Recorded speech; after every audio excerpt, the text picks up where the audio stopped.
علیکم ورحمۃ اللہ وبرکاتہ۔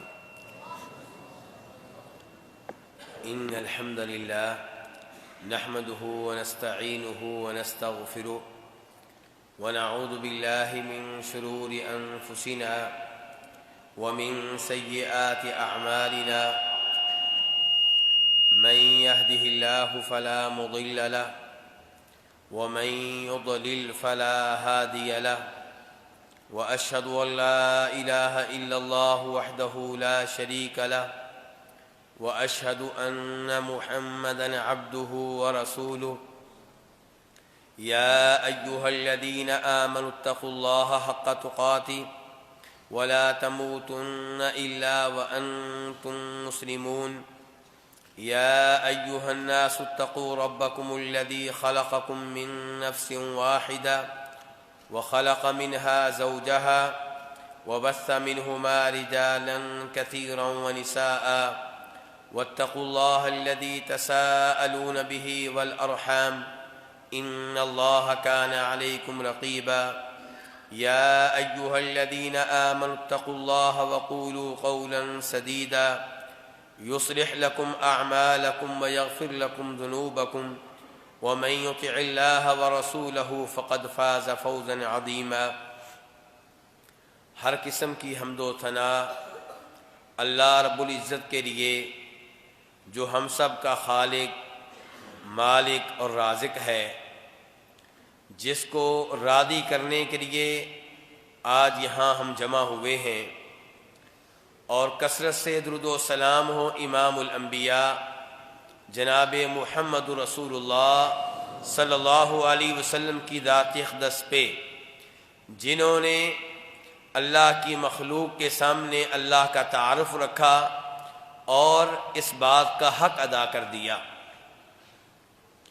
الہاد کے موضوع پہ ہمارے شیخ محترم حافظ سلیم آصف صاحب حافظہ اللہ نے مجھے گفتگو کرنے کی دعوت دی ہے۔ الہاد ان موضوعات میں سے ایک ہے جن موضوعات پہ عام طور پہ مساجد میں گفتگو نہیں ہوتی، اور اللہ کے فضل و کرم سے ان موضوعات پہ مساجد میں گفتگو کرنے کی زیادہ ضرورت بھی اس سے پہلے محسوس نہیں کی جاتی تھی، لیکن بدلتے حالات میں الہاد ایک بہت بڑا فتنہ بن چکا ہے، اور اب وقت آ گیا ہے کہ اس موضوع پہ گفتگو کی جائے اور اچھی طرح کی جائے، اور ہمارے نوجوان اس موضوع سے آگاہ ہوں، اس موضوع کے بارے میں جو شبہات ہیں ان سے آگاہ ہوں اور ان کا جواب بھی جانتے ہوں۔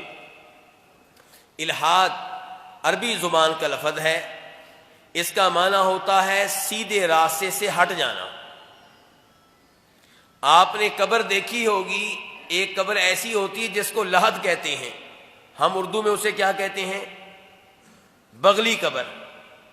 اس قبر میں کیا ہوتا ہے کہ قبر کھودنے والا سیدھا گڑھا کھود رہا ہے، لیکن آگے چل کر ایک گڑھا اور ایک سائڈ پہ کھودے گا۔ اس قبر کو کیا کہتے ہیں؟ لحد، کیونکہ یہ بھی الہاد سے ہے، یعنی کہ سیدھے راستے پہ چلتے چلتے راستے سے ہٹ گئے ہیں۔ تو الہاد کا مطلب یہ ہے کہ سیدھے راستے سے ہٹ جانا، ایک سائڈ پہ ہو جانا۔ اور الہاد سے مراد اللہ رب العزت کے وجود کا نعوذ باللہ انکار کرنا،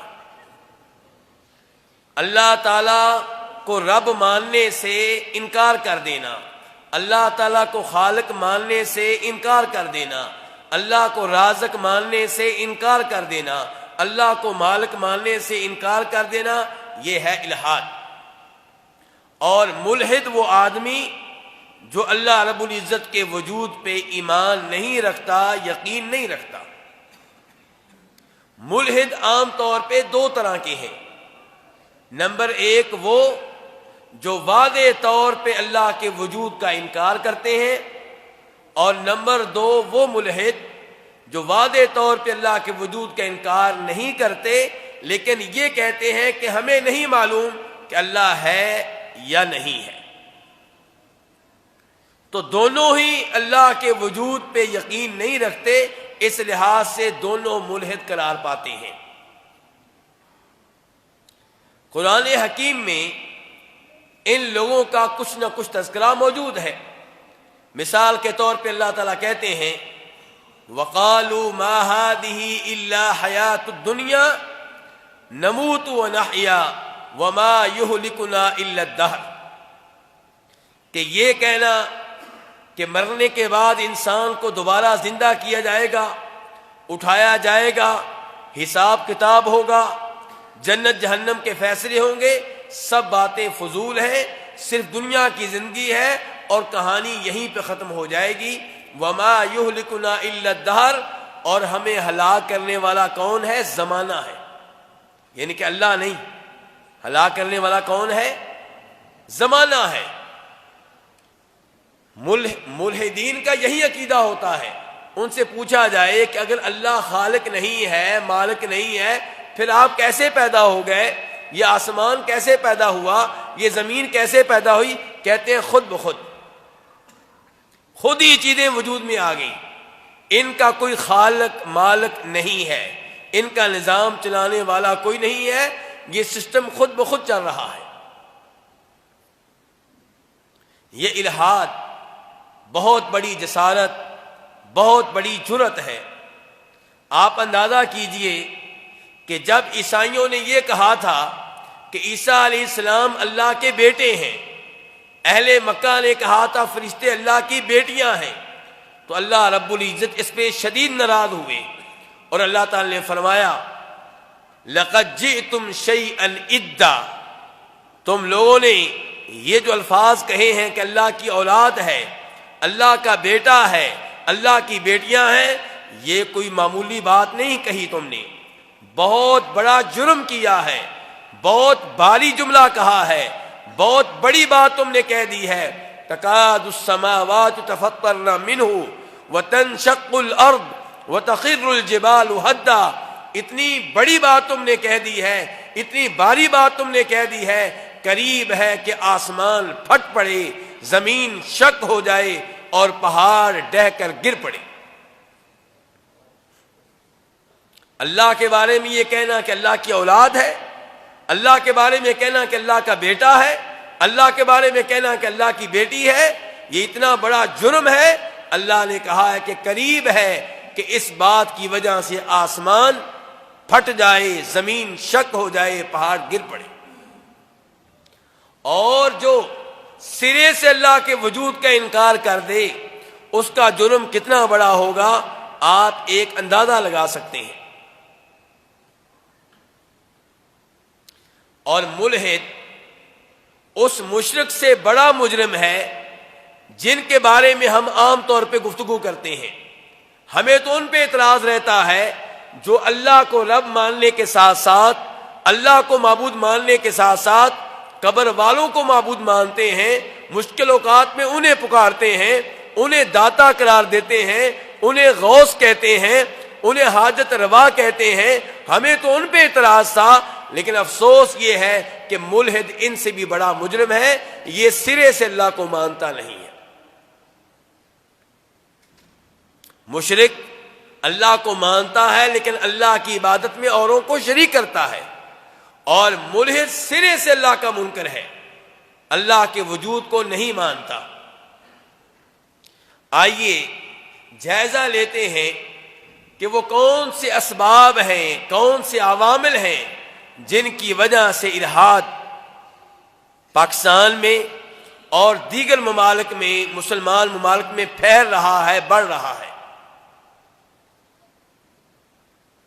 پہلا سبب کس چیز کا؟ الحاد پھیلنے کا۔ میری کوشش ہوگی کہ ساتھ ساتھ آپ کو جگا کے رکھو، کیونکہ دیکھا یہ گیا ہے کہ ہمارے بھائی ایسے خشک موضوع پہ سونا شروع ہو جاتے ہیں، تو اس لیے ایسے موضوع پہ آپ کو جگانا نہایت ضروری ہے۔ تو الحاد پھیلنے کا، حالانکہ الحاد عقل کے خلاف ہے، حالانکہ الحاد فطرت کے خلاف ہے۔ کیوں جی؟ الحاد عقل کے خلاف ہے یا نہیں؟ فطرت کے خلاف ہے کہ نہیں؟ بھی اگر اللہ نہیں ہے تو یہ سسٹم کیسے چل رہا ہے؟ ایک فیکٹری آپ ڈائریکٹر کے بغیر، مالک کے بغیر چلا کر نہیں دکھا سکتے۔ ایک گھر کا نظام سربراہ کے بغیر نہیں چل سکتا، اور یہ کہا جائے کہ یہ پوری زمین کا نظام، آسمانوں کا نظام، سورج کا نظام، چاند کا نظام، یہ کسی رب کے بغیر، خالق کے بغیر چل رہا ہے، کتنی عجیب بات ہے۔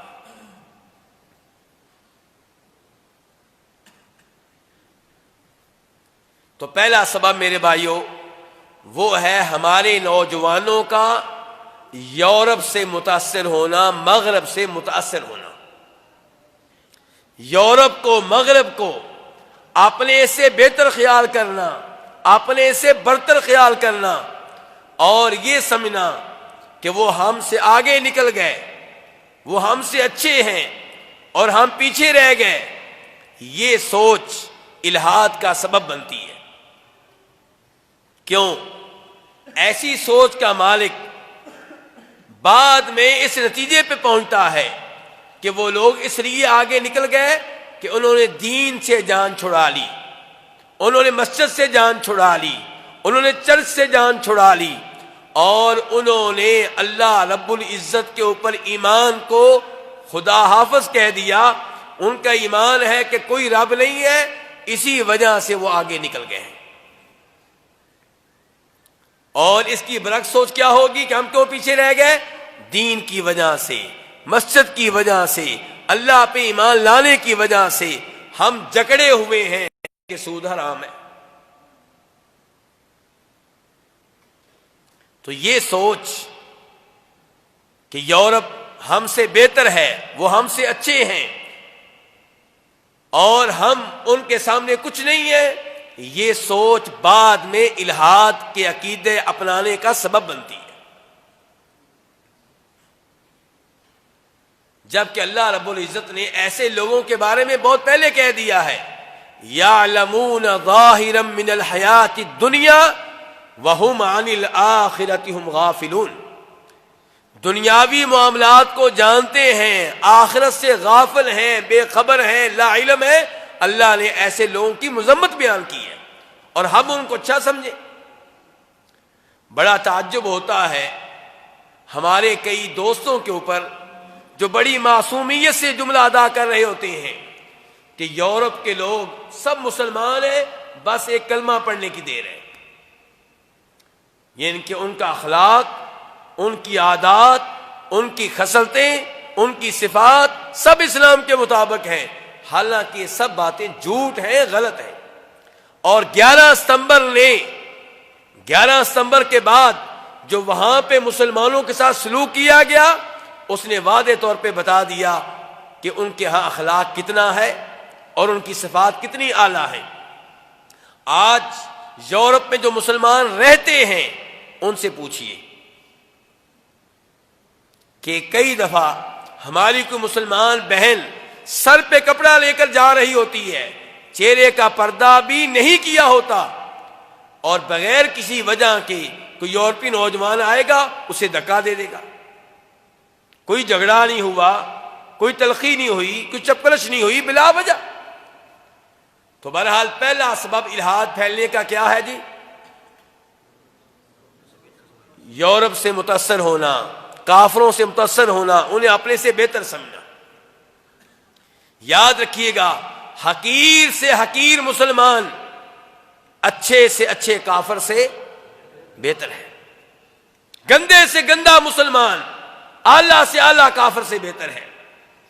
اس کے پاس توحید کی نعمت ہے اور وہ کافر مشرک رب کا منکر ہے، یہ دونوں برابر نہیں ہو سکتے، چاہے جائے کہ ہم یہ کہیں کہ وہ ہم سے بہتر ہے۔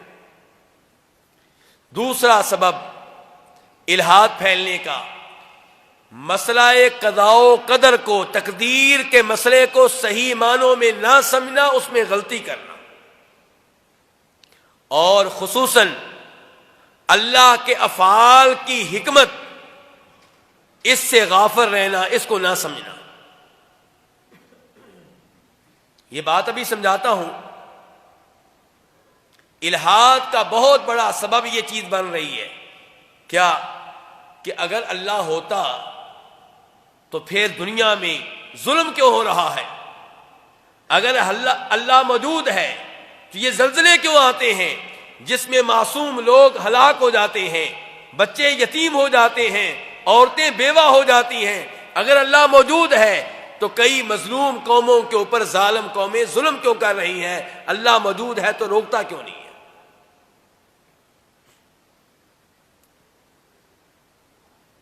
یہ سوچ جہالت کا نتیجہ ہے، یہ سوچ اللہ رب العزت کے افعال کی حکمت کو نہ جاننے کا نتیجہ ہے۔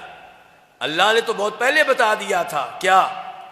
وَنَبْلُوكُمْ بِالشَّرِّ وَالْخَيْرِ فِتْنَةً وَإِلَيْنَا تُرْجَعُونَ، ہم تمہیں آزماتے رہیں گے، تمہارا امتحان لیتے رہیں گے، کبھی خیر دے کر، کبھی شر میں مبتلا کر کے، کبھی اولاد دے کر آزمائیں گے کہ کون اس اولاد کو اللہ کا دین سکھاتا ہے اور کون اس اولاد کو اللہ کی بجائے انگریزوں کا دین سکھاتا ہے، کبھی ہم مال دے کر آزمائیں گے کہ کون اس مال کو اللہ کی تعلیمات کے مطابق خرچ کرتا ہے اور کون اس مال کو شیطان کی تعلیمات کے مطابق خرچ کرتا ہے، کبھی ہم بیگم دے کر آزمائیں گے کہ کون بیگم کی نعمت ملنے کے بعد رب کو یاد رکھتا ہے اور کون بیگم کی نعمت ملنے کے بعد رب سے غافل ہو جاتا ہے، اور کبھی ہم شر کے ذریعے آزمائیں گے، بیٹا واپس لے کر آزمائیں گے۔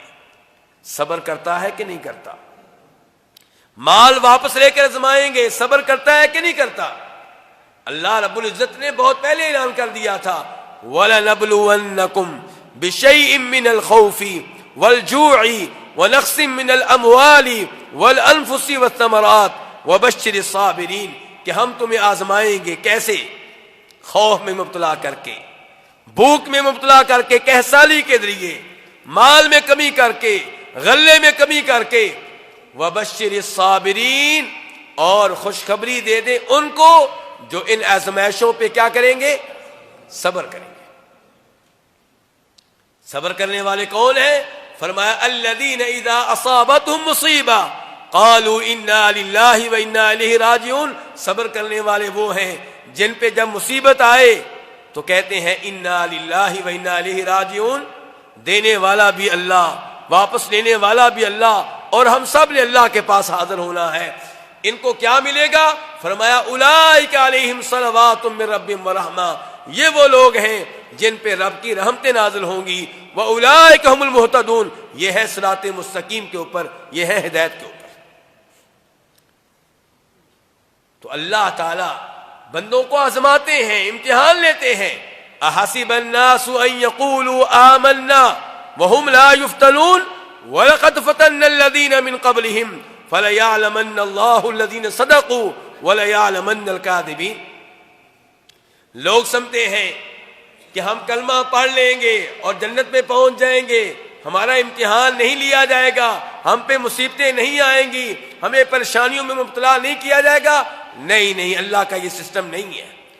فرمایا اللہ پہلے لوگوں کا بھی امتحان لیتا رہا ہے، اللہ ایمان والوں کا امتحان لیتا ہے تاکہ پتہ چلے صحیح معنوں میں حقیقی اور سچا مومن کون ہے اور غلط طور پہ اوپر سے کلمہ پڑھنے والا کون ہے، ایمان کا دعویٰ کرنے والا کون ہے۔ اور پھر یہ بات بھی ذہن میں رہے، جس کو آپ شر کہتے ہیں وہ شر آپ کے لحاظ سے شر ہے، اللہ کے لحاظ سے شر نہیں ہے۔ وہ شر آپ کے لحاظ سے ہے، اللہ کے لحاظ سے شر نہیں ہے، اللہ کے لحاظ سے خیر ہی خیر ہے۔ یہ بات آپ ایک مثال سے سمجھیں۔ آپ کے قصور کا کوئی بہت بڑا اسکول ہے، اس کی سالانہ تقریب ہے جس میں بچوں کے رزلٹ کا اعلان ہو رہا ہے۔ اعلان ہوگا پہلی پوزیشن کا، سب لوگ کیا کریں گے جی؟ تالیاں بجائیں گے۔ اب سب خوش ہو رہے ہیں اور سب کو اس میں خیر نظر آ رہی ہے، لیکن اسی حال میں 4-5 بچے ایسے بیٹھے ہوں گے جن کے پیٹ میں مروڑ اٹھ رہے ہوں گے۔ کیوں؟ وہ بھی پہلی پوزیشن کے امیدوار تھے۔ اب یہ اعلان جو لڑکا اول آیا ہے اس کے لیے خیر کا باعث تھا، دوسروں کے لیے شر کا باعث تھا۔ لیکن کیا حقیقت میں یہ اعلان شر کا باعث ہے؟ حقیقت میں شر کا باعث نہیں ہے، حقیقت میں خیر پہ مبنی ہے۔ تو اللہ تعالیٰ کا ہر فیصلہ، اللہ کی ہر تقدیر خیر پہ مبنی ہے۔ اگر آپ کا بیٹا فوت ہوا ہے، اس میں بھی خیر ہے، آپ صبر کیجئے، اللہ رب العزت جنت میں آپ کا محل تعمیر کریں گے، جس کا نام کیا ہوگا؟ حمد، بیت الحمد ہوگا۔ تو اللہ رب العزت کے افعال کی یہ حکمتیں اگر ان پہ ایمان لایا جائے تو پھر آپ ملحد نہیں بنیں گے، آپ کو یقین ہوگا کہ یہاں پہ جو قتل ہو رہا ہے اس میں بھی اللہ کی کوئی حکمت ہے، اگر کسی پہ ظلم ہو رہا ہے تو اس میں بھی اللہ کی کوئی حکمت ہے۔ اور پھر اس کے بعد سوال یہ اٹھے گا کہ جس پہ ظلم ہو رہا ہے وہ اللہ کی طرف رجوع کیوں نہیں کرتا، اللہ سے مانگتا کیوں نہیں ہے، اللہ سے درخواست کیوں نہیں کرتا؟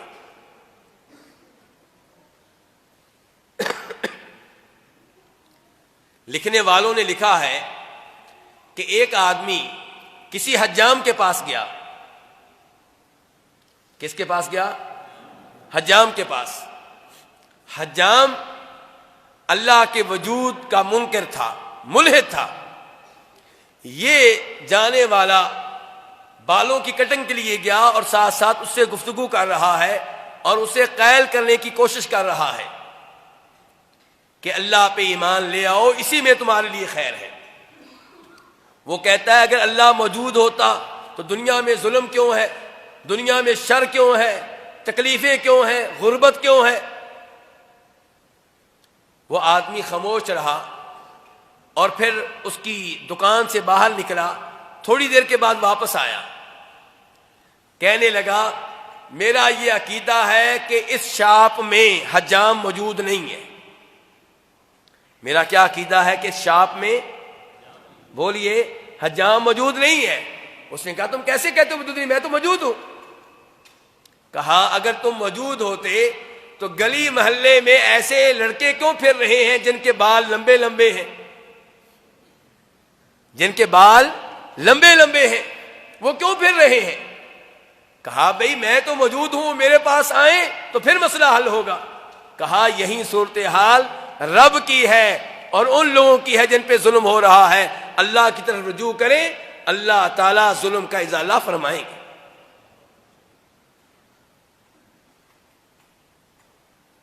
میرے بھائیوں، الحاد کا تیسرا سبب برین واشنگ۔ مسلمان نوجوان کافر ممالک کا رخ کرتے ہیں، وہاں پہ رہتے ہیں، یا سیر و سیاحت کے لیے جاتے ہیں، یا تعلیم کے لیے ہمارے 15 16 سال کے نوجوان جا رہے ہیں، ان کی برین واشنگ کی جاتی ہے، ان کی وجہ سے الحاد پھیل رہا ہے۔ بلکہ اب تو پاکستان میں ایسے ادارے موجود ہیں جو الحاد پھیلا رہے ہیں، اب باہر جانے کی ضرورت نہیں ہے۔ اور یہ وہ ادارے ہیں جن میں داخل ہونے کے لیے بچے خواب دیکھتے ہیں اور والد دعائیں کرواتا ہے مولوی صاحب سے، مولوی صاحب دعا کریں میرے بیٹے کا داخلہ اس سکول میں ہو، اس کالج میں ہو، میں اس کی خاطر بیگم کے زیورات بیچنے کے لیے تیار ہوں، اپنی آبائی زمینیں بیچنے کے لیے تیار ہوں۔ اور اس بیوقوف کو یہ نہیں پتا کہ جس سکول کالج میں داخلے کے تیرا بچہ خواب دیکھ رہا ہے، تو دعائیں کروا رہا ہے، وہاں پہ تیرے بچے کے ایمان کا بیڑا غرق ہونے والا ہے۔ وہاں کا ماحول آپ جیسے 40 سال 50 سال کے بابے کو بھیجا جائے تو خراب کر دے گا، آپ کا بیٹا تو 15 سال کا ہے، اسے تو دین کے الف بے کا نہیں پتا، اسے تو اوپر دیکھ کر قرآن پاک پڑھنا نہیں آتا، اوپر دیکھ کر پڑھنا آتا بھی ہو تو پتہ نہیں ہے قرآن کہتا کیا ہے، عقیدہ مضبوط نہیں ہے، اسے وضو کرنا نہیں آتا، اسے نماز پڑھنا نہیں آتی، اسے اذان دینا نہیں آتی، وہ اس ماحول میں جائے گا کیا بنے گا؟ تو جب ہمارے یہ مسلمان کافر ممالک کا رخ کرتے ہیں، وہاں کی نیشنلٹی لیتے ہیں، وہاں پہ تعلیم کے نام پہ جاتے ہیں، سیر و سیاحت کے لیے جاتے ہیں، تو وہاں پہ ایسے شبہات ان کے سامنے رکھے جاتے ہیں جن کی وجہ سے یہ ان کی باتوں سے متاثر ہونا شروع ہو جاتی ہے۔ مثال کے طور پہ ایک شبہ جو ان کے ہاں بہت مشہور ہے. کیا کہتے ہیں؟ اگر تم اللہ کو رب مانتے ہو، خالق مانتے ہو، تو ہمیں یہ بتاؤ کہ رب ایسی چٹان پیدا کرنے پہ قادر ہے جس چٹان کو وہ حرکت نہ دے سکے، ہلا نہ سکے.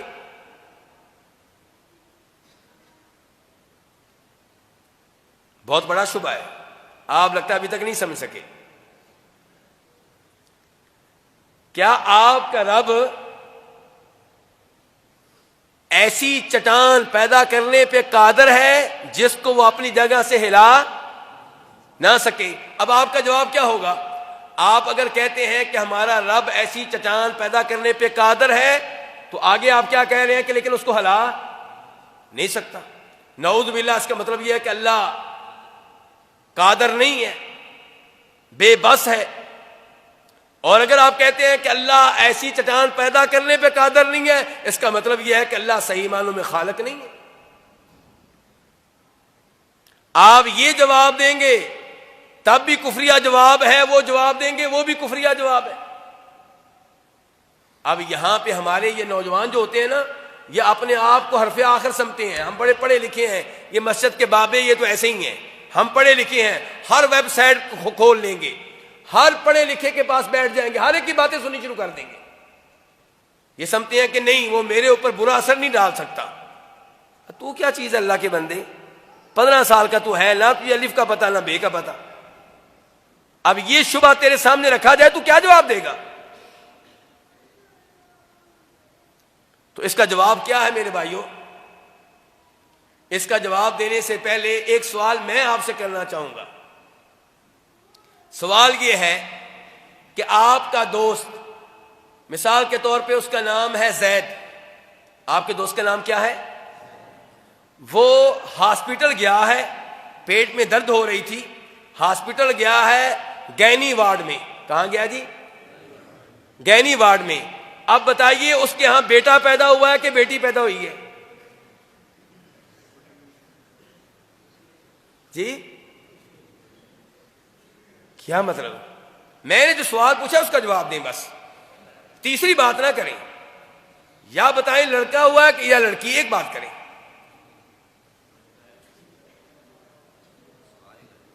اللہ آپ کو جزائے خیر. کس نے کہا ہے اللہ آپ کو جزائے خیر دے؟ یہ میں سننا چاہ رہا تھا. وہ کہہ رہے ہیں سوال غلط ہے، جواب دینے کی ضرورت، سوال غلط ہے، سوال کو ٹھیک کرنے کی ضرورت ہے. میرے بھائیوں، ہمارا نوجوان کہتا ہے میں نے ہر سوال کا جواب دینا ہے. حالانکہ ملحد جب یہ کہے کہ کیا آپ کا رب ایسی چٹان پیدا کرنے پہ قادر ہے جس کو ہلا نہ سکے، آپ کہیں تمہارا سوال غلط ہے، بجائے اس کے کہ آپ جواب دینے کے چکر میں پڑے. سوال ہی غلط ہے. اور حقیقت یہ ہے کہ ہمارا رب بڑی سے بڑی چٹان کو پیدا کرنے پہ قادر ہے، اس چٹان کو پیدا کرنے پہ بھی قادر ہے جس کا ہم تصور نہیں کر سکتے، اور اس کو ہلانے پہ بھی قادر ہے. تو میرے بھائیوں، جب ایسے شبہات ہمارے نوجوان کے سامنے رکھے جاتے ہیں، جو پڑھنے جاتا ہے سکالرشپ پہ، کس پہ جاتا ہے؟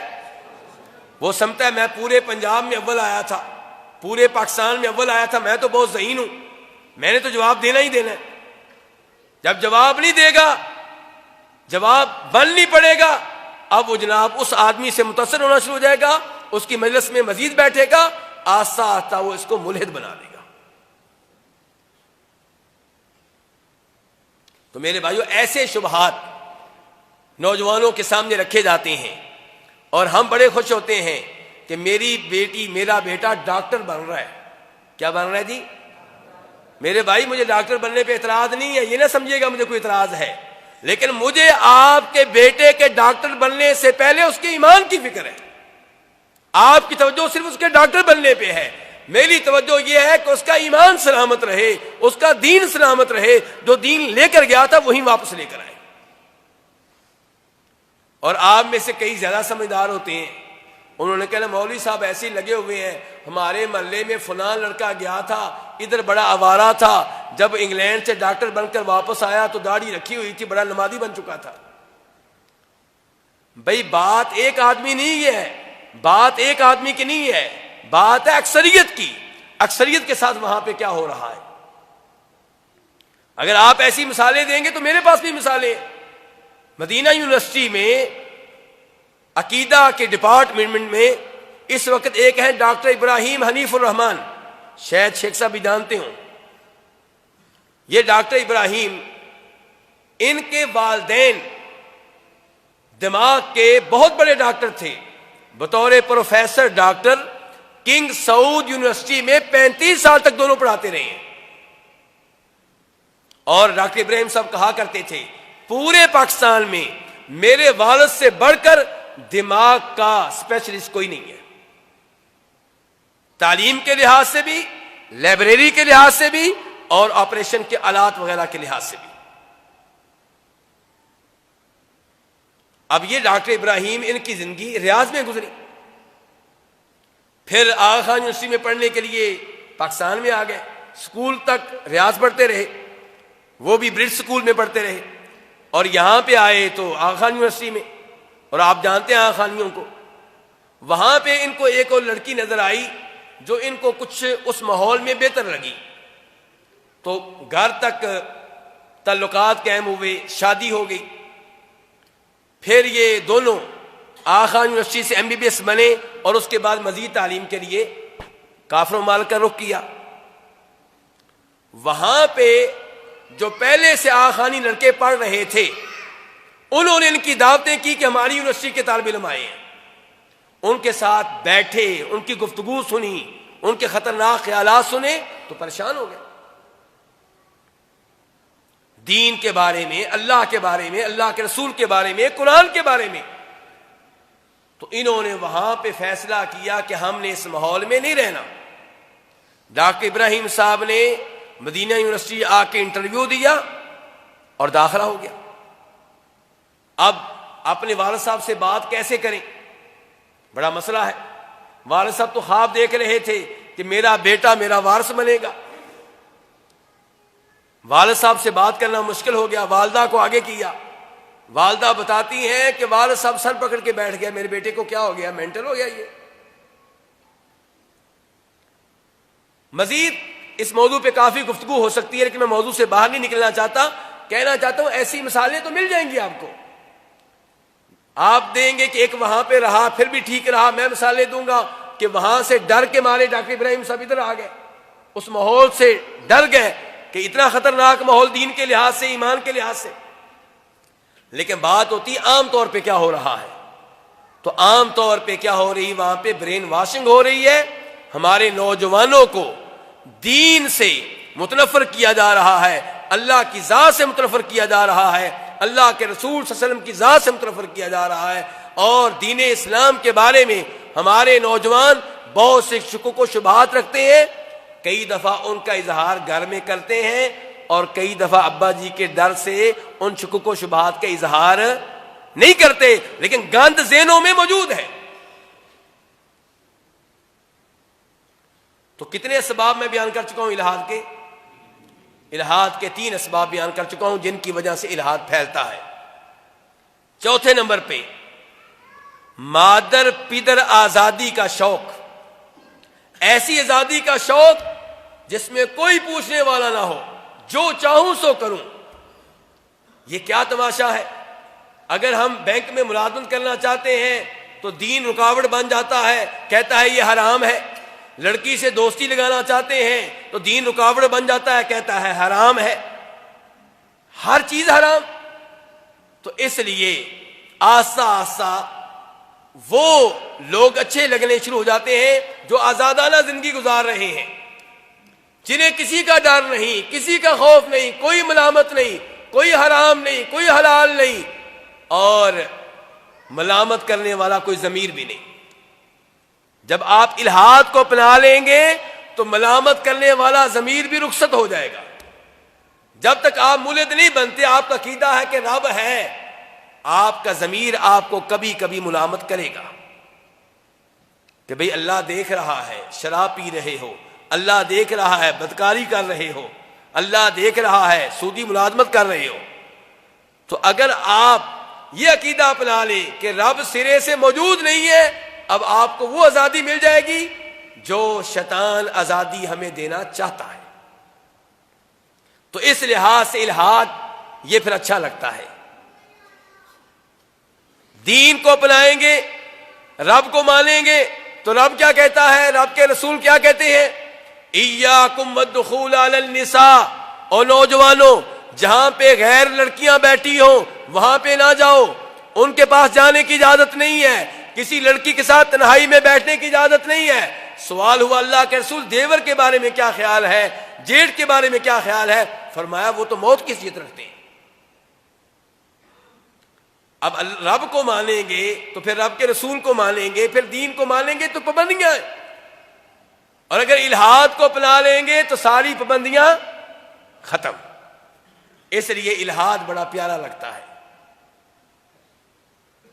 ملحدوں کے ماحول میں رہتے ہیں، دل پہلے سے میل ہو رہا ہوتا ہے، اور جب آزادی کا نعرہ لگتا ہے تو پھر مزید الحاد پیارا لگتا ہے. پھر بینر لے کر ہماری لڑکیاں اسکول کالج کی چوکوں میں کھڑی ہوتی ہیں اور کہتی ہیں میرا جسم میری مرضی. یہ الحاد کا نتیجہ ہے. جس کو پتا ہوگا میرا رب ہے وہ کیسے کہے گی کہ میرا جسم میری مرضی.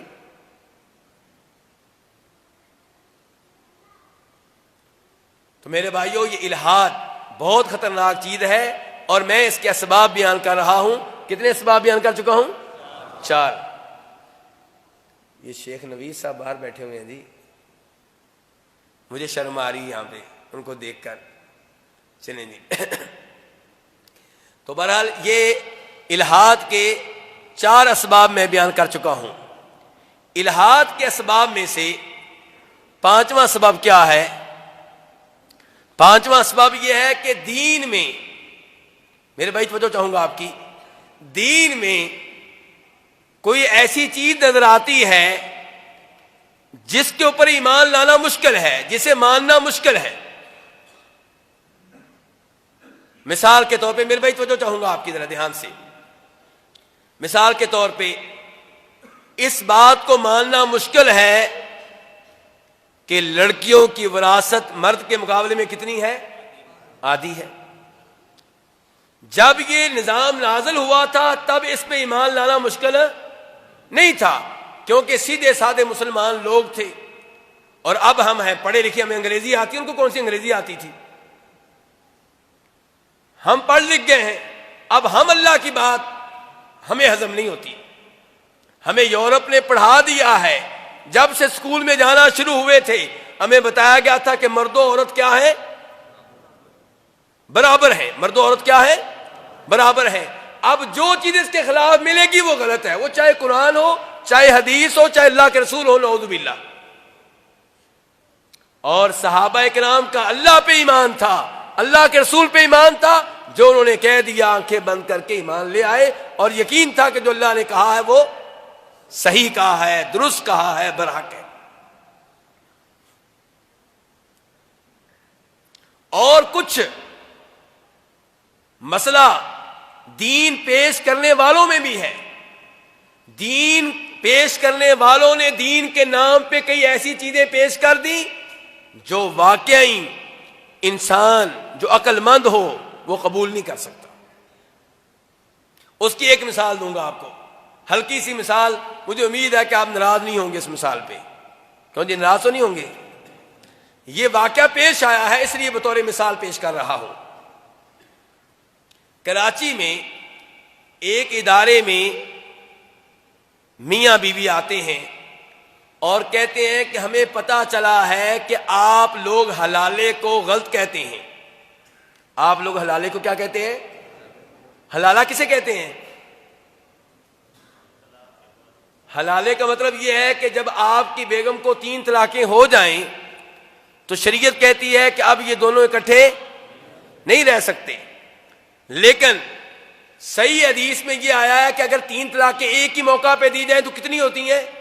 ایک ہوتی ہے. لیکن بہت سے علماء کرام ان کا موقف یہ ہے کہ 3 طلاقیں 3 ہی ہیں.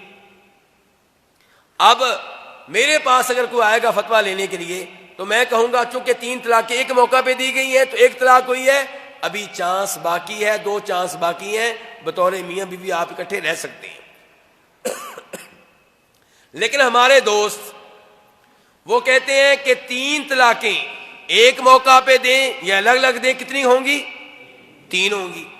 اب میاں بیوی روتے ہیں، ابھی کیا غلطی ہوگی، پہلی بار ہوئی ہے، پہلی لڑائی ہوئی تھی، پہلی بار ہی پکڑے گئے ہم، کوئی راستہ نکالے، ہمارے بچے ہیں 3 4، ہم کہاں جائیں گے، 2 خاندان ہمارے اجڑ جائیں گے۔ تو مولوی صاحب کہتے ہیں پھر راستہ موجود ہے۔ کیا راستہ ہے جی؟ حلالے کا۔ کیا؟ آپ اپنی بیگم ہمارے فلاں طالب علم کے ساتھ اس کا عارضی نکاح کر دیں، 1 رات کے لیے، 1 ہفتے کے لیے، 1 مہینے کے لیے، تو ہمارا طالب علم اس سے میاں بیوی والے تعلقات قائم کرے گا اور پھر وہ اس کو طلاق دے دے گا، پھر آپ کی بیگم آپ کے لیے حلال ہو جائے گی، گویا کہ ہمارا طالب علم اس کو حلال کرے گا۔ اب کوئی بھی غیرت مند آدمی حلالے کو قبول کر سکتا ہے؟ غیرت مند آدمی یہ کہے گا اس سے بہتر یہ ہے کہ میرے پاس نہ آئے، اس کا باقاعدہ نکاح کسی اور سے ہو جائے، لیکن مجھے یہ گوارا نہیں ہے کہ میری بیگم جس نے میرے پاس آنا ہے وہ 1 رات کے لیے، 1 ہفتے کے لیے، 1 مہینے کے لیے کسی اور کے پاس جائے۔ لیکن ہمارے دوستوں نے حلالے کو جائز قرار دے دیا۔ اب لوگ سمجھتے ہیں کہ یہ دین ہے۔ تو کراچی میں جن کی بات کر رہا ہوں، میاں بیوی آئے، کہنے لگے ہمیں پتا چلا ہے کہ آپ حلالے کو غلط کہتے ہیں، ہم اللہ کا شکر ادا کرتے ہیں، ورنہ ہم سوچ رہے تھے کہ ہم دین اسلام ترک کر دیں، مرتد ہو جائیں، ہمیں ایسے دین کی ضرورت نہیں ہے جس میں بغیرتی کا اتنا بڑا عمل موجود ہو۔ حلالے کی وجہ سے دین اسلام کو ترک کرنا چاہ رہے تھے۔ تو دین کے نام پہ جب ایسی غلطی آپ پیش کریں گے تو اس کی وجہ سے بھی ارتداد پھیلتا ہے، الحاد پھیلتا ہے اور لوگ کفر کی طرف میل ہوتی ہیں۔ اور کئی چیزیں ایسی ہیں جو برحق ہیں، دین کا حصہ ہیں، اللہ نے نازل کی ہیں، لیکن چونکہ ہمیں خراب کر دیا گیا ہے، ہمیں غلط اصول پڑھا دیے گئے ہیں، اس لیے ہماری عقل ان چیزوں کو قبول نہیں کرتی۔ ہماری عقل اس چیز کو قبول نہیں کرتی کہ مرد کو 4 شادیاں کرنے کا حق ہو اور عورت کو 1 ہی۔ ہم کہتے ہیں مرد و عورت برابر ہے، یہ تو ظلم ہے۔ مرد کو 4 شادیوں کی اجازت دینا کیا ہے جی؟ بولیے عیسی صاحب۔ وہ کہتے ہیں کہ یہ ظلم ہے۔ تو میرے بھائیوں، کیا یہ واقعی ظلم ہے عورت کے اوپر؟ میرا سوال یہ نہیں ہے کہ جائز ہے کہ ناجائز ہے، نہ ہی میرا سوال یہ ہے کہ آپ مانتے ہیں کہ نہیں مانتے۔ میرا سوال صرف اتنا ہے، کیا دوسری شادی کی اجازت دے کر اسلام نے عورت کے اوپر ظلم کیا ہے؟ میں کہتا ہوں اسلام نے دوسری شادی کی اجازت دے کر عورت کے ساتھ بہت بڑی نیکی کی ہے۔ نیکی کس کے ساتھ کی ہے؟ کس کے ساتھ کی ہے؟ عورت کے ساتھ۔ ذرا تھوڑا سا جائزہ لے لیتے ہیں۔ آبادی زیادہ مردوں کی ہے کہ عورتوں کی؟ اگر دوسری شادی کی اجازت نہیں دیں گے تو آپ کی 30% وہ عورتیں جن کو خاوند نہیں ملے گا کہاں جائیں گی؟ ان کو رہائش کہاں ملے گی؟ ان کو کھانا کون دے گا؟ ان کو لباس کون دے گا؟ ان کو بیٹا کہاں سے ملے گا؟ چلے کھانا مانگ لیں گی، بیٹا کہاں سے ملے گا؟ ہر عورت بیٹا چاہتی ہے، بتائیے ان عورتوں کو بیٹا کہاں سے ملے گا؟ بیٹے کا پیار کہاں سے ملے گا؟ اپنی مامتا والی محبت کو کیسے پورا کریں گی؟ تو جب اسلام نے دوسری شادی کی اجازت دی تو ان عورتوں کو اسلام نے انصاف دیا یا نہیں دیا؟ ان کے اوپر رحم کیا کہ نہیں کیا؟ اب بولیے عیسی صاحب، آپ نہ کریں دوسری شادی کو، ڈر رہے ہیں آپ؟ بات تو کریں نا۔ کون سی آپ کی بیگم صاحبہ یہاں پہ موجود ہے؟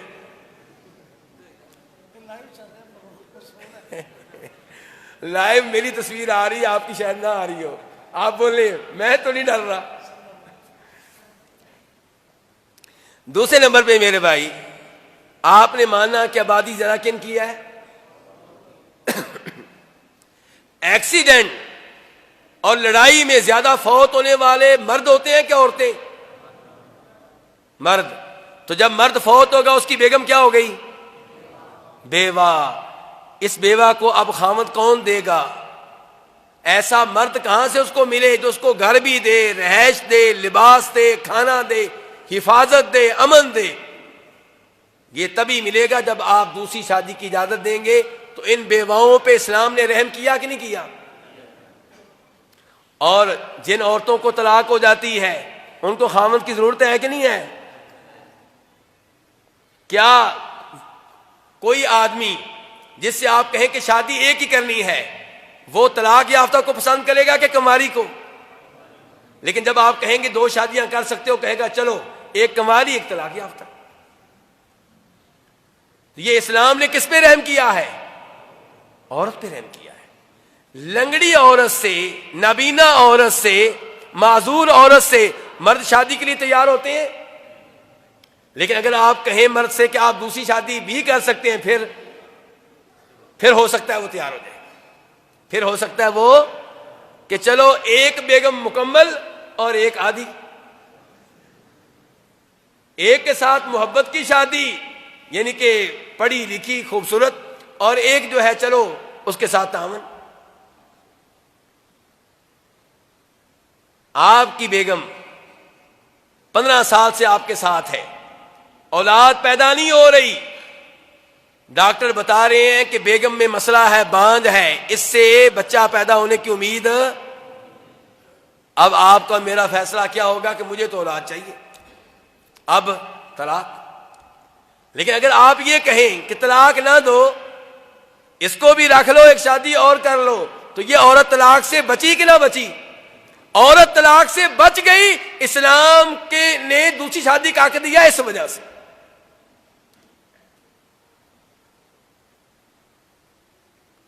میرے بھائی یہ موضوع بہت لمبا ہے، میں نے چند مثالیں آپ کو دی ہیں، رزلٹ یہی نکلے گا کہ اسلام نے دوسری شادی کی اجازت دے کر کس کے اوپر رحم کیا ہے، کس کا بھلا کیا ہے۔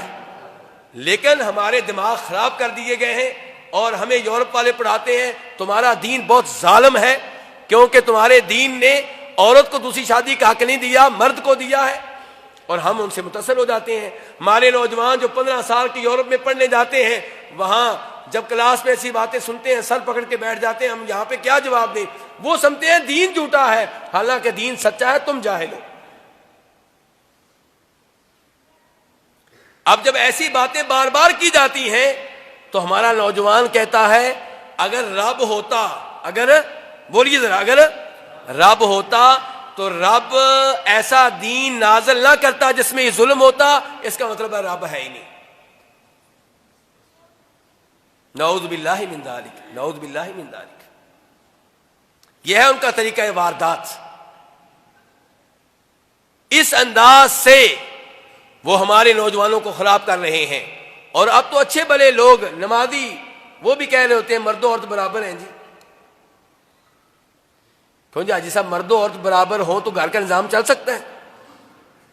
جنہوں نے برابری کا نعرہ لگایا تھا انہوں نے برابری کر لی ہے؟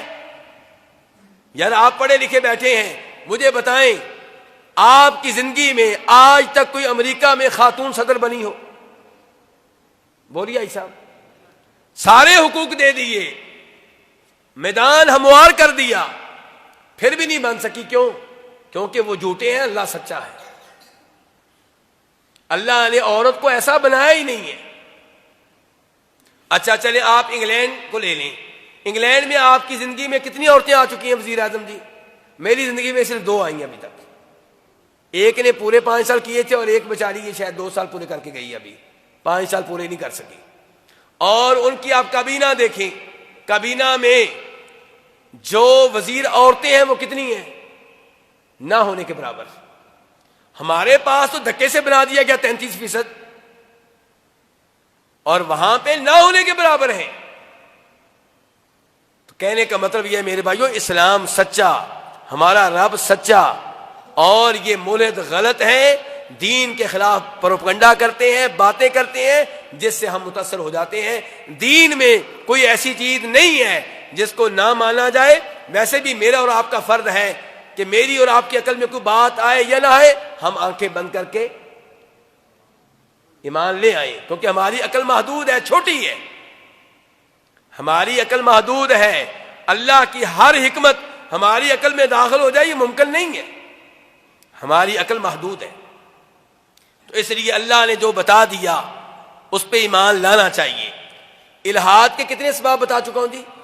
5۔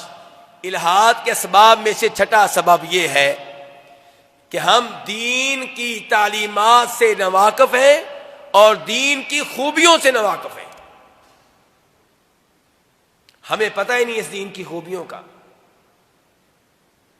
جب دین کے خلاف اور دین بھیجنے والے رب کے خلاف باتیں ہوتی ہیں ہماری زبانیں بند ہو چکی ہوتی ہیں، ہم سے بات نہیں ہو پاتی، ہم نہیں یہ کہہ پاتے کہ یہ دین بہت اچھا ہے، زکوٰۃ کا نظام دیکھ لیں۔ چلے نماز کی تمہیں سمجھ نہیں آتی، یورپیوں سے کہا جائے نماز کی تمہیں سمجھ نہیں آتی، زکوٰۃ کا نظام دیکھ لیں ہمارا کتنا ستھرا اور کتنا عمدہ نظام ہے،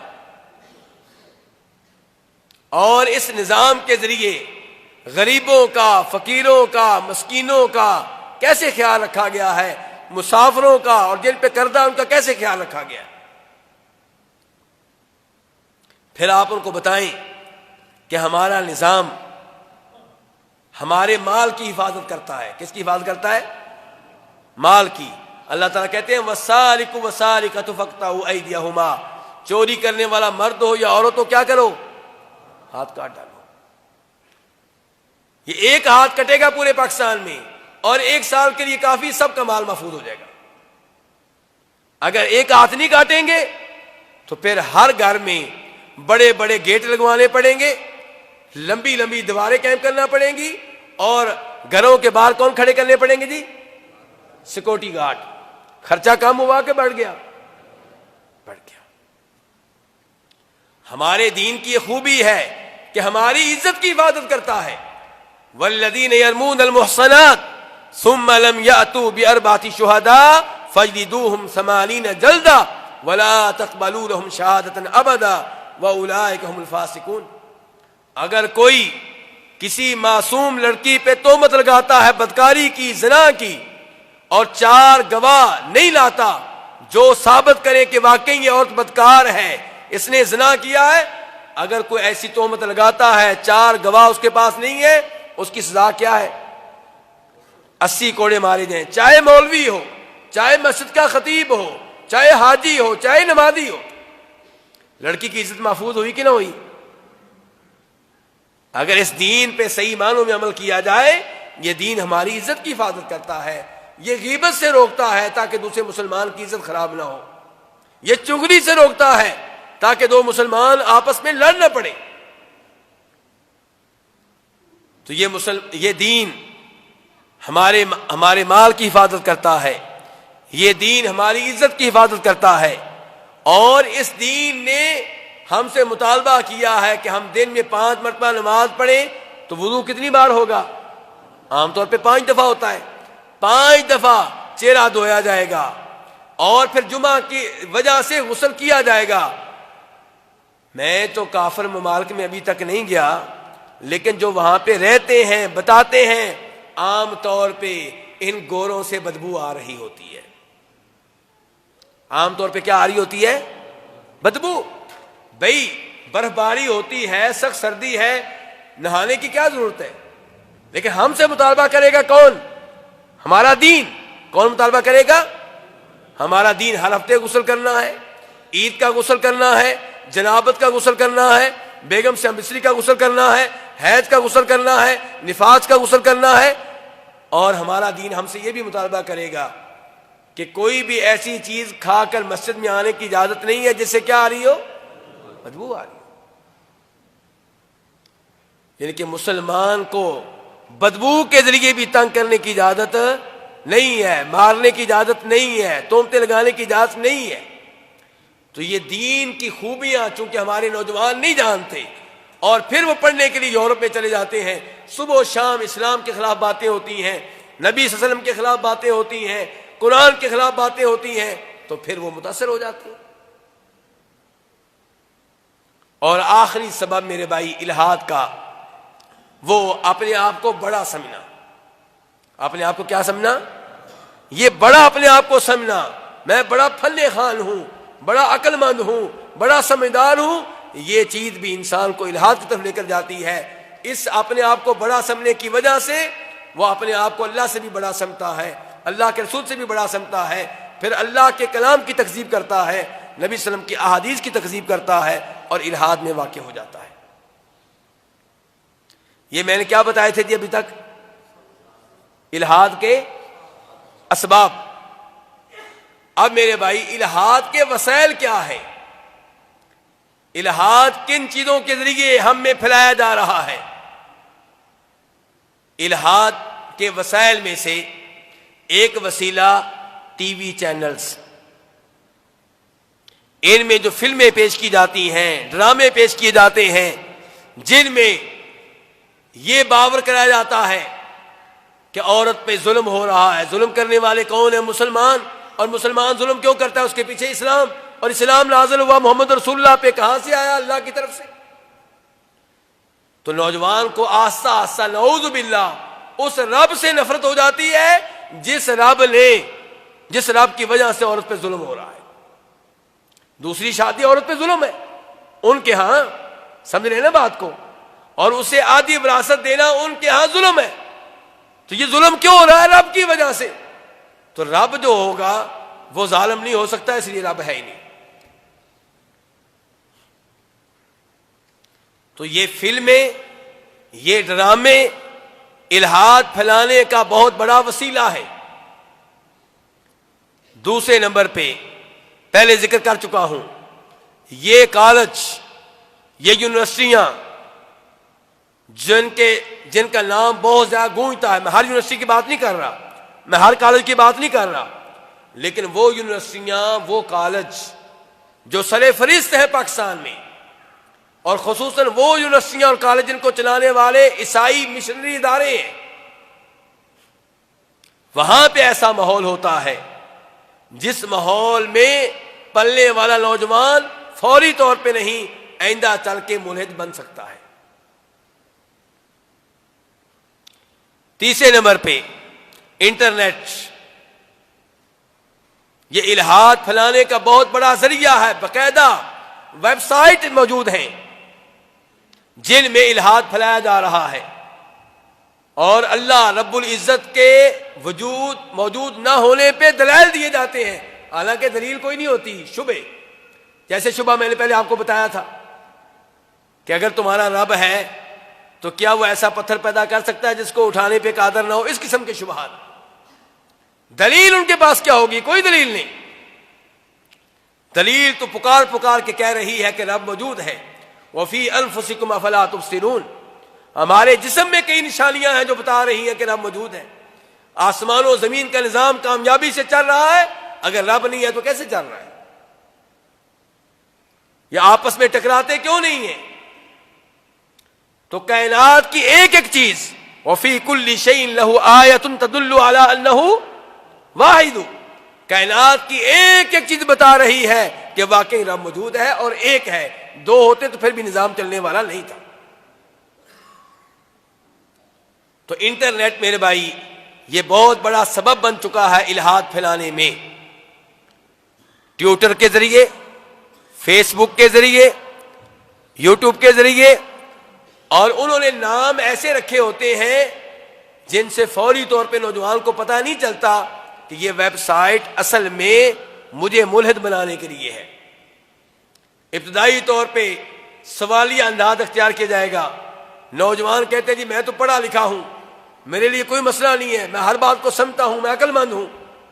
وہ وہاں پہ داخل ہوگا، پھر اسے دلچسپی ہو جائے گی، اور آہستہ آہستہ پھر وہ ان کی باتوں سے متاثر ہوگا، اور کل کو پھر وہ ملحد بنے گا۔ ایسی بکس موجود ہیں جن میں الہاد کی ترغیب ہوتی ہے، اللہ رب العزت کی ذات کے بارے میں شکوک و شبہات ہوتے ہیں، اللہ کی قدرت کے بارے میں شکوک و شبہات ہوتے ہیں۔ تو یہ کتابیں بھی ہمارے معاشرے میں الہاد پھیلانے کا سبب اور ذریعہ ہیں۔ آخری چیز یہ، ہمارے شیخ صاحب بھی موبائل شاید دیکھ رہے ہیں، آخری چیز یہ کہ ہم الہاد سے کیسے بچ سکتے ہیں۔ شیخ صاحب دیکھیے، میں نے سمجھا تھا شاید ٹائم دیکھ رہے ہیں آپ۔ الہاد سے ہم کیسے بچ سکتے ہیں، الہاد سے ہم کیسے محفوظ رہ سکتے ہیں؟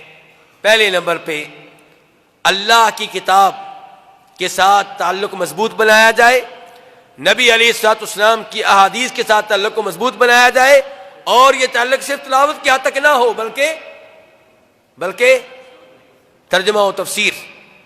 اور آپ کی اس مسجد میں ماشاءاللہ ترجمہ کلاس، تفسیر کلاس موجود ہے، اس میں خود بھی بیٹھیں اور اپنے بچوں کو بھیجیں.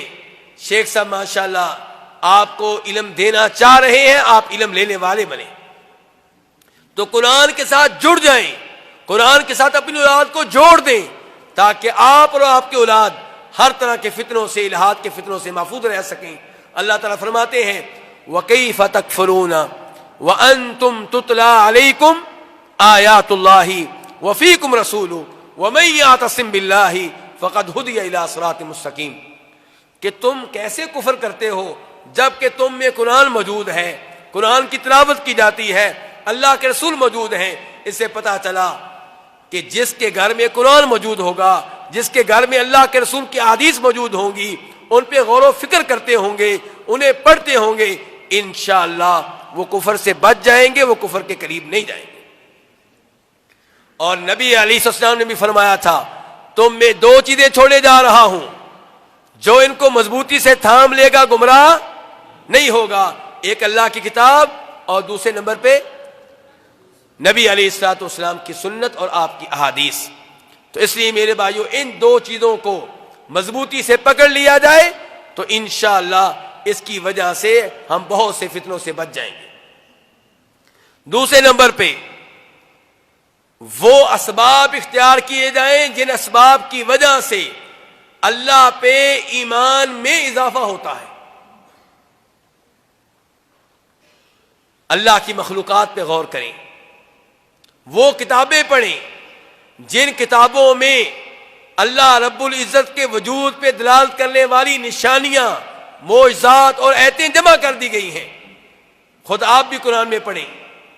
مثال کے طور پہ اللہ تعالیٰ کہتے ہیں ان فی خلق السماوات والارض واختلاف اللیل والنہار لآیات لأولی الالباب. آسمان و زمین کی تخلیق میں، رات اور دن کے آنے جانے میں عقل مندوں کے لیے نشانیاں ہیں.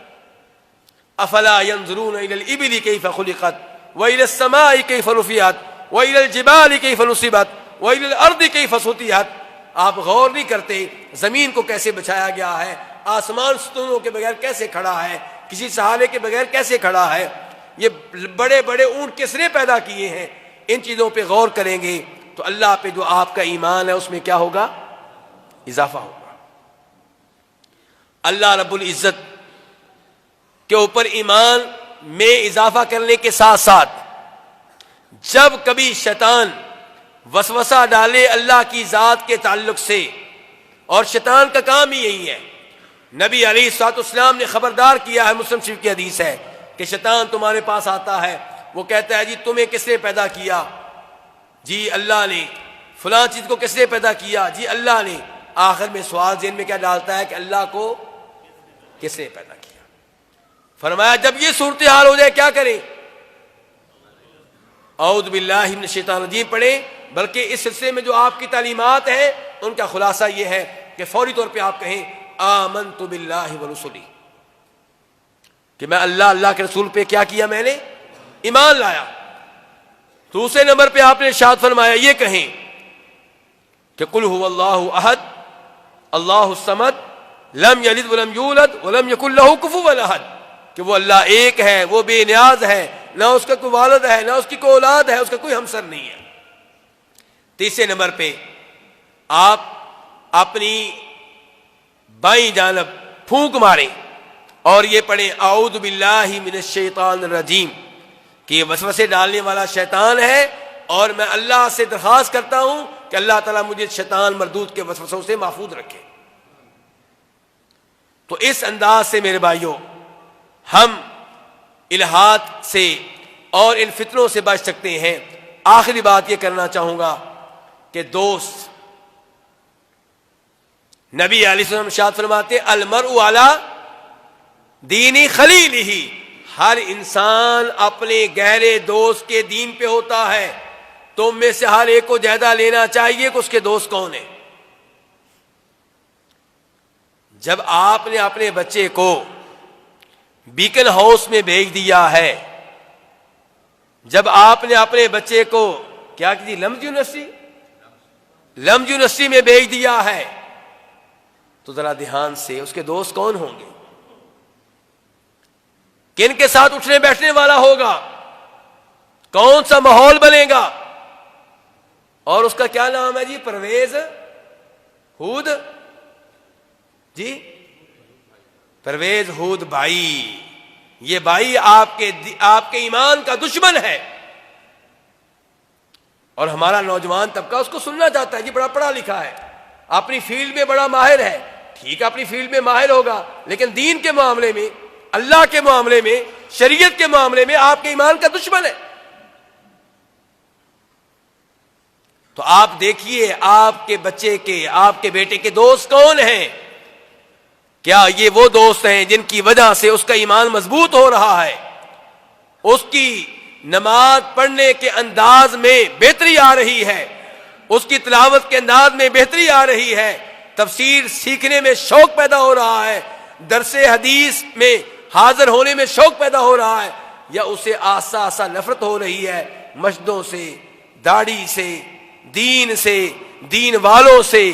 دیکھیے سوچئے, اگر آپ کا بچہ ایسی باتیں کر رہا ہے جو دین کے خلاف ہیں, داڑھی کے خلاف ہیں, قرآن کے خلاف ہیں, اس کا دل مطمئن نہیں ہے کہ نبی اسلام نے 11 شادیاں کیوں کی ہیں, اسلام نے 4 شادیوں کی اجازت کیوں دی ہے, عورت کا وراثت میں آدھا حصہ کیوں ہے, ایسی باتیں کر رہا ہے تو یہ آپ کے لیے خطرے کی گھنٹی ہے, آپ کے لیے خطرے کی گھنٹی ہے.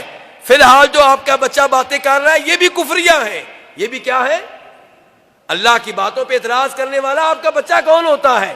جو اللہ کی کسی ایک بات پہ اعتراض کرے یا انکار کرے وہ کافر ہو جاتا ہے. لیکن خطرے کی گھنٹی یہ ہے کہ آپ کا بیٹا کافر ہونے سے اوپر ایک درجہ جانے والا ہے, ملحد بننے والا ہے, اللہ کے وجود کا منکر بننے والا ہے. اللہ رب العزت سے دعا ہے کہ اللہ تعالی ہماری اولاد کی حفاظت فرمائے. یا اللہ ہمیں جب تک زندہ رکھنا, اسلام پہ زندہ رکھنا, اور جب موت دینا ایمان پہ دینا, توحید پہ دینا. یا اللہ اس حالت میں موت دینا کہ ہماری زبانوں پہ کلمہ طیبہ جاری و ساری ہو. یا اللہ ہماری اولاد کو قرآن کا حافظ بنا. یا اللہ انہیں دین کا عالم بنا. یا اللہ انہیں دین کا خادم بنا. یا اللہ انہیں ہماری آنکھوں کی ٹھنڈک بنا. اور یا اللہ جن کے پاس اولاد نہیں ہے انہیں نیک سے مند اولاد دے. یا اللہ ہمارے عرفان بھائی ضلع قصور میں دین کا بڑا کام کر رہے ہیں. یا اللہ ان کی محنتیں قبول فرما اور انہیں نیک اولاد دے تاکہ وہ اولاد بھی توحید کا کام کر سکے. یا اللہ ہمارے عرفان بھائی کو نیک اولاد دے. یا اللہ جن کے پاس اولاد نہیں ہے انہیں نیک اولاد دے. یا اللہ جو پریشان ہیں ان کی پریشانیاں دور فرما. یا اللہ جنہوں نے یہ مسجد قائم کی جس میں ہم بیٹھے ہیں, جو اس مسجد کا نظام چلا رہے ہیں, جو اس مسجد کے لیے ٹینشن لیتے ہیں, جو اس مسجد پہ مال خرچ کرتے ہیں, جو اس مسجد کے لیے ٹائم دیتے ہیں, جو یہاں پہ امامت کراتے ہیں, جو یہاں پہ خطابت کراتے ہیں, جو یہاں پہ قرآن کی تفسیر کی ترجمہ کی کلاسیں لیتے ہیں, یا اللہ ان سب کی محنتیں قبول فرما. یا اللہ ان کی زندگی میں برکتیں ڈال. یا اللہ ان کی اولاد میں برکتیں ڈال. یا اللہ ان کے رزق میں برکتیں ڈال. یا اللہ ان سے مزید کام لے. یا اللہ جنہوں نے آج کے پروگرام کا انعقاد کیا, خصوصاً ہمارے شیخ سلیم آصف صاحب, یا اللہ ان کی محنتیں قبول فرما. یا اللہ ان کی زندگی میں برکتیں ڈال. یا اللہ دیگر دوست احباب جو یہاں پہ آئے حاضر ہوئے ان کا بیٹھنا ان کا آنا قبول فرما. یا اللہ ہمیں ایسی مجالس قائم کرنے کی اور ایسی مجالس میں حاضر ہونے کی توفیق دے. یا اللہ ہم سب کو اپنے فضل و کرم سے روز قیامت جنت میں جمع کرنا. یا اللہ ہم سب کو اپنے فضل و کرم سے روز قیامت جنت میں جمع کرنا. یا اللہ عذاب قبر سے بچا کر, یا اللہ عذاب جہنم سے بچا کر, یا اللہ ہمارے حکمرانوں کو ہدایت دے. یا اللہ انہیں یہاں پہ شریعت کا نظام نافذ کرنے کی توفیق دے. یا اللہ انہیں توحید کا نظام نافذ کرنے کی توفیق دے. یا اللہ جو بھی مسلمان فوت ہو چکے ہیں یا اللہ ان کی قبریں منور فرما. یا اللہ ان کی قبریں کشادہ فرما. یا اللہ ان کی قبروں پہ اپنی رحمتیں نازل فرما. یا اللہ ہمارے والدین, بہن بھائیوں, دوست احباب, یا اللہ جتنے بھی مسلمان مریض ہیں سب کو شفا دے. یا اللہ جتنے مسلمان مریض ہیں سب کو شفا دے. یا اللہ جتنے مسلمان مریض ہیں سب کو شفا دے. وآخر دعوانا ان الحمد للہ رب العالمین.